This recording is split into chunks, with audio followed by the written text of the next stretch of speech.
오늘 우리에게 주신 말씀은 예레미야 40장 7절부터 16절의 말씀입니다. 예레미야 40장 7절부터 16절의 말씀입니다. 구약 1117쪽입니다. 제가 봉독하겠습니다. 들에 있는 모든 지휘관과 그 부하들이 바벨론의 왕이 아이감의 아들 그다랴에게 그 땅을 맡기고 남녀와 유아와 바벨론으로 잡혀가지 아니한 빈민을 그에게 위임하였다 함을 듣고 그들 곧 느다냐의 아들 이스마엘과 가레아의 두 아들 요하난과 요나단과 다두멧의 아들 스랴랴와 느도바 사람 에베의 아들들과 마아가 사람의 아들 여사냐와 그들의 사람들이 미스바로 가서 그다랴에게 이르니라. 사반의 손자 아이감의 아들 그다랴가 그들과 그들의 사람들에게 맹세하며 이르되 너희는 갈대아 사람을 섬기기를 두려워하지 말고 이 땅에 살면서 바벨론의 왕을 섬기라. 그리하면 너희에게 유익하리라. 보라, 나는 미스바에 살면서 우리에게로 오는 갈대아 사람을 섬기리니 너희는 포도주와 여름 과일과 기름을 모아 그릇에 저장하고 너희가 얻은 성읍들에 살라 하니라. 모압과 암몬 자손 중과 에돔과 모든 지방에 있는 유다 사람도 바벨론의 왕이 유다의 사람을 남겨둔 것과 사반의 손자 아이감의 아들 그다랴를 그들을 위하여 세웠다 함을 듣고 그 모든 유다 사람이 쫓겨났던 각처에서 돌아와 유다 땅 미스바에 사는 그다랴에게 이르러 포도주와 여름 과일을 심히 많이 모으니라. 가레야의 아들 요하난과 들에 있던 모든 군 지휘관들이 미스바에 사는 그다랴에게 이르러 그에게 이르되 암몬 자손의 왕 바알리스가 내 생명을 빼앗으려 하여 느다냐의 아들 이스마엘을 보낸 줄 내가 아느냐 하되 아이감의 아들 그다랴가 믿지 아니한지라. 가레야의 아들 요하난이 미스바에서 그다랴에게 비밀이 말하여 이르되 청하노니 내가 가서 사람이 모르게 느다냐의 아들 이스마엘을 죽이게 하라. 어찌하여 그가 내 생명을 빼앗게 하여 내게 모인 모든 유다 사람을 흩어지게 하며 유다의 남은 자로 멸망을 당하게 하랴 하니라. 그러나 아이감의 아들 그다랴가 가레야의 아들 요하난에게 이르되 내가 이 일을 행하지 말 것이니라. 내가 이스마엘에 대하여 한 말은 진정이 아니니라 하니라. 아멘. 오늘 말씀을 통해서 듣는 마음이 중요합니다라는 제목으로 함께 은혜를 나누고자 합니다. 오늘 말씀을 보면 바벨론 왕은 유다의 남은 가난한 사람들을 위해서 그다랴를 유다 총독으로 임명합니다. 그다랴는 여호와는 위대하시다라는 이름의 뜻을 가진 유다 귀족 출신, 그리고 미스바라는 지역의 지도자였습니다. 그리고 그다랴의 아버지 아이감은 예레미야가 위기에 처했을 때 도움을 준 그런 사람이기도 합니다. 그다랴는 바벨론 왕의 멍에를 매는 것이 하나님께서 이스라엘에게, 특별히 남유다에게 주신 사명이라고 생각했습니다. 그래서 친바벨론 정책을 폈던 사람이기도 합니다. 그다랴가 유다 총독으로 임명되었다는 소식이 각처로 전해지니까 유다 사람들, 특별히 이제는 바벨론의 포로로 잡혀가지 않고 각처로 흩어졌던 사람들이 소망을 갖고 다시 유다 땅으로 모이기 시작했습니다. 여러분, 그다랴라는 사람 참 좋은 지도자였던 것 같습니다. 그가 지도자가 되었다는 소식을 듣고 사람들이 막 모이기 시작했거든요. 미스바라는 땅은 어떤 땅입니까? 그 미스바라는 이름 뜻 자체가 망대라는 뜻입니다. 그러니까 어떤 높은 곳에 있는 군사적인 요충지, 아니면 사람들이 많이 모일 수 있는 땅이 바로 이 미스바라는 곳이었는데요. 성경에서 이 미스바라는 곳은 군사적으로 또 정치적으로도 아주 많이 등장하는 곳이기도 합니다.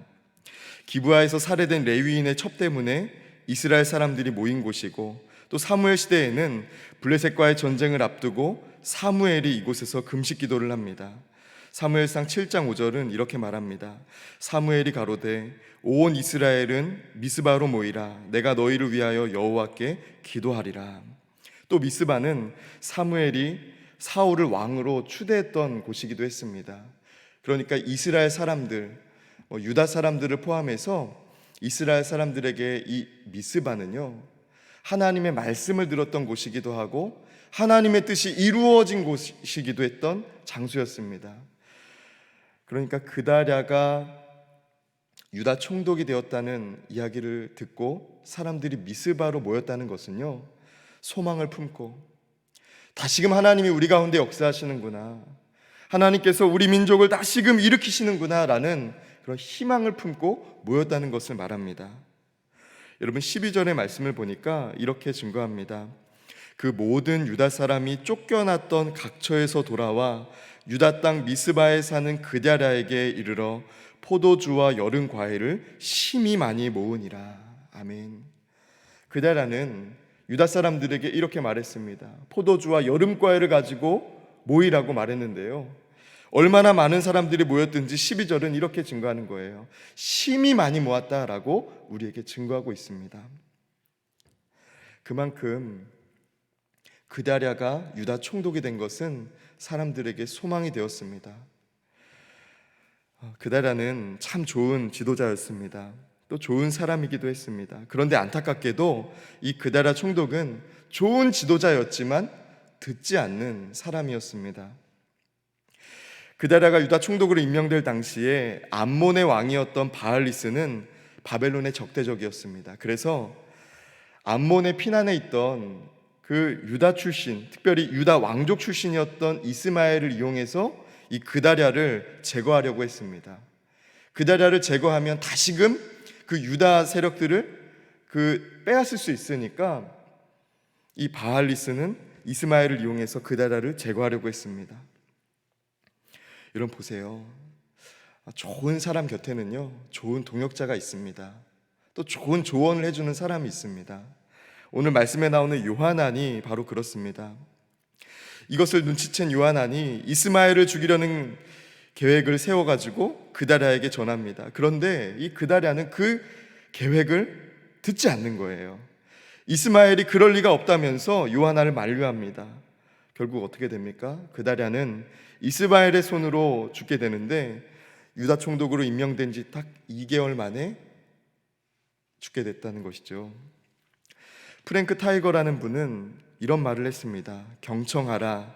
당신의 귀는 당신을 곤란에 빠뜨리지 않을 것이다 라고 말합니다. 우리가 다른 사람들의 말을 경청하면, 또 주의 깊게 들으면 우리가 공경에 빠지지 않는다라는 말입니다.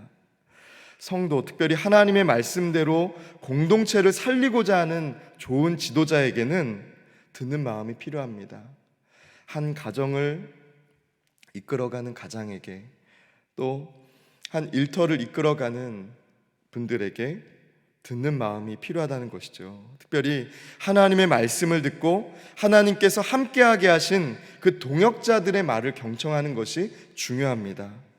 그런데 무조건 들어서는 안 된다는 것이죠. 공동체를 위해서 어떤 말을 들어야 될지, 무엇이 이 공동체를 살리는 말인지를 잘 분별하면서 들어야 합니다. 오늘 16절의 말씀을 보니까 그랴라가 요하난에게 이렇게 말합니다. 16절입니다. 그러나 아히감의 아들 그랴라가 가레야의 아들 요하난에게 이르되 내가 이 일을 행하지 말 것이니라.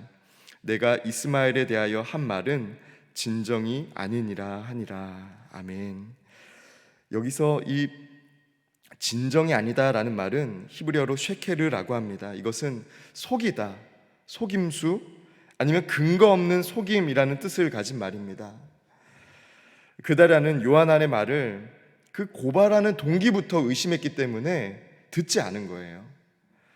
어떤 말을 해도, 어떤 말로 하나님께서 지금 당신을 지켜주기를 원하십니다라는 그런 말을 전해도, 어떤 말로 경고를 해도 그것을 거짓으로 판단했기 때문에 듣지 않았다는 것이죠. 여러분, 우리는 마치 그랴라와 같이 들어야 할 말과 듣지 말아야 될 말을 잘 구분하지 못할 때가 있습니다. 좋은 사람일수록 그 사람의 말을 듣게 되고, 또 저 사람이 뭔가 꿍꿍이를 가지고 있는 것 같고 뭔가 속이는 것 같은 내게 선입관이 있다면 우리는 그 사람의 말을 잘 경청하지 않습니다.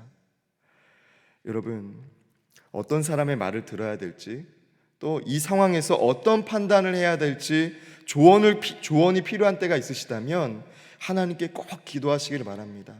하나님, 누구의 말을 들어야 합니까? 하나님, 어떤 사람의 이 조언을 들어야 합니까?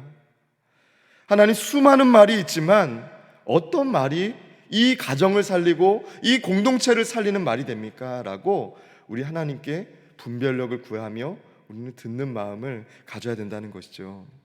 우리 가정 혹은 직장에서 새로운 일을 시작하실 때, 혹은 어떤 일을 멈춰야 될 때 여러 가지 이야기들을 듣게 됩니다. 여러분, 그렇잖아요. 내가 어떤 일을 시작한다고 하면 이 사람 저 사람이 조언을 해주시잖아요. 그분들은 좋은 마음으로 이야기하지만 이야기들을 끝없이 듣다 보면요, 수도 없는 말을 듣게 됩니다. 그러면 처음에는 이렇게 해야지라고 생각했던 마음이 헷갈리게 돼요. 어떻게 하는 것이 맞는 건지, 어떻게 하는 것이 하나님의 마음에 합한 결정인지 우리는 헷갈리게 됩니다. 그때 우리는 어떻게 기도해야 될까요? 조금 전 말씀드린 것처럼 하나님, 어떤 말을 듣고 결정해야 될지 제게 분별력을 주시옵소서. 중요한 결정일수록 우리는 더욱 그렇습니다. 조언해주는 사람은 많지만 모든 조언이 다 하나님의 뜻은 아니기 때문에 우리는 하나님께 분별력 있게 듣는 마음을 구해야 합니다.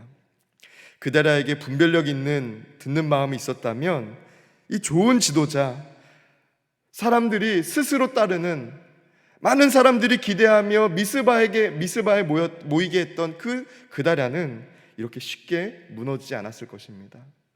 여러분, 그다랴 한 사람이 무너진 게 아니에요. 그다랴에게 듣는 마음이 없었던 그 이유로 여러분, 한번 다시 일으켜보자 라고 미스바에 모였던 그 이스라엘 사람들이 다시금 흩어지게 되었다는 것이죠. 저와 여러분의 가정이 하나님의 소망을 품고 일어나야 될 시간이라면, 또 여러분의 가정이 하나님의 뜻을 품고 무엇인가를 시작해 보려고 하는 중요한 때이시라면 하나님께 분별력 있게 듣는 마음을 구하시기를 주님의 이름으로 축복합니다. 하나님은 우리가 듣는 마음으로 하나님의 음성을 듣기 원하시고, 또 우리에게 보내주신 동역자들의 말을 경청하기를 원하십니다. 수많은 말 중에 들어야 될 말, 수많은 말 중에 공동체를 살리는 말을 하나님의 뜻대로 분별하여 듣는 저와 여러분 되시기를 주님의 이름으로 축복합니다. 함께 기도하겠습니다. 살아계신 하나님, 오늘도 주님의 앞에 설 수 있도록 우리에게 일어날 힘을 주시고 또 주의 말씀을 들을 수 있는 그런 귀한 마음 주시니 감사합니다. 하나님, 우리에게 중요한 결정을 해야 될 때 수많은 말을 듣게 됩니다. 그때에 하나님의 뜻은 어디에 있는지, 하나님께서 어떤 선택을 기뻐하실지를 잘 결정할 수 있도록, 분별할 수 있도록 하나님의 뜻에 합한 사람을 만나게 하시고 또 보게 하시고 그들의 말을 귀 기울여 들을 수 있는 그런 분별하여 듣는 마음을 우리에게 허락하여 주시옵소서. 주님, 우리는 연약합니다. 또 지혜가 없습니다. 우리에게 분별력 있게 듣게 하는 마음을 허락하여 주시옵소서. 이 시간 귀한 마음으로 예물 드린 손길이 있습니다. 하나님, 이 예물에 담긴 마음의 소원을 하나님 기억하여 주셔서 하나님의 때에 하나님의 방법으로 또 이 기도 제목보다 더 이상의 풍성한 은혜를 누리는 믿음의 사람, 가정들이 되게 하여 주시옵소서. 또 하나님, 우리 교회가 하나님 앞에 수표교로서 이 시대에 하나님의 사람이 살아가는 기준을 제시하고 또 하나님의 말씀대로 살아가는 기준을 제시하는 그 수표교로서 하나님, 그런 귀한 사명을 감당하기 원합니다. 주님, 어떻게 이 뜻을 감당해야 될지 김진홍 담임 목사님에게 하나님의 뜻을 분별하는 마음 주시고 또 온 성도들과 함께 선교적 교회로 또 수표교 교회로서 사명을 감당하는 귀한 교회 될 수 있도록 김진홍 담임 목사님에게 힘 주시고 성령으로 충만케 하여 주시옵소서. 또 이 시간 기도하는 모든 성도님들에게 기도의 자리를 분별할 수 있는, 또 기도의 자리를 지킬 수 있는 그런 은혜를 더하여 주시고 날마다 하나님의 은혜로 하나님의 사람답게 살아가는 우리 모두가 되게 하여 주시옵소서. 이 모든 말씀 예수 그리스도의 이름으로 기도드립니다. 아멘.